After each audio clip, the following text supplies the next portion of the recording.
রামগঞ্জে চাচার হাতে বাতিজা খুন। সানোয়ারা কাঞ্চুরপুর ইউনিয়ন 4 নং বাক্ষণবাড়িয়া ওয়ার্ড জামায়াতে আমির। আচ্ছা, চাচা যে বাতিজারে মারি ফেলেছে, এখন চাচা কি তাকে বুঝে গেছে বাতিজা মারা গেছে? নিঃসঙ্গভাবে আমরা কেন একটা প্রাণ এভাবে নিস্তব্ধ করে ফেলে?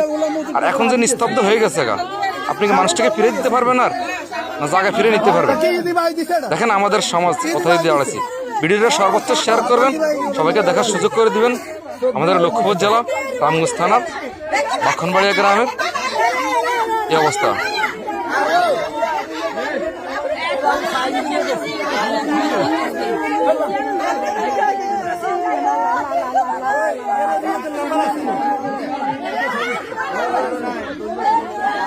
ওরা শেষ, ওই কেউ শেষ। তোর বাড়ি থেকে যারা যে মহিলা মানুষ কি নাইছে, যারা যে